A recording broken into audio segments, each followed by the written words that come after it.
Hello everyone and welcome back to the Great Book of Grudges. My name is Nathan and we're back with some more Warhammer 3 news, this time looking to the far eastern reaches of the world to Grand Cathay. Creative Assembly have just released the faction effects and lord effects for Zhao Ming, the Iron Dragon. Keep in mind that they're calling this the faction mechanics, but we all know it's not, and this was originally released on the Total War official Discord. I don't believe it's been released anywhere else, but Creative Assembly did provide this early so we could make videos and so on. So with all that being said, let's just jump right in because there's a few things to talk about. First off, his faction is called the Western Provinces, which I kind of expected a proper name, but then again it makes sense. There are 5 different dragons that we know that are alive, so maybe they'll all have that type of distinction. If we get the remaining 3 dragons as DLC, of course. But now let's just jump right into the faction effects. Maximum cargo capacity plus 20% for caravans. So we know that there's a caravan mechanic introduced for Grand Cathay,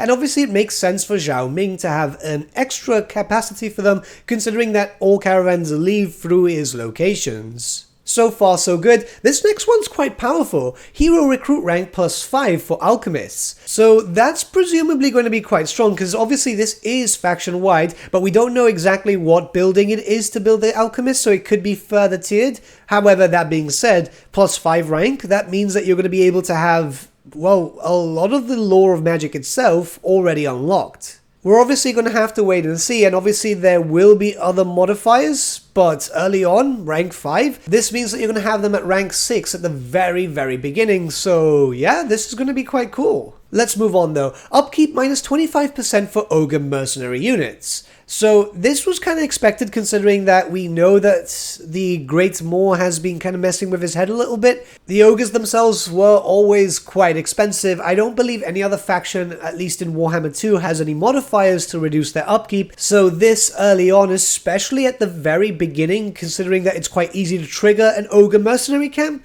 is going to help out, especially if you're going to start fighting off some demons, Skaven, possible other ogres too. We know that he's pretty much surrounded by possible enemies, so this is going to be useful, I'd say. And I've just literally thought of this. Just get as many ogres as possible and just keep them in reserve. Eventually you might need it, or if you need like a full 20 stack instantly, this is going to be quite helpful. So yeah, I'm all for it.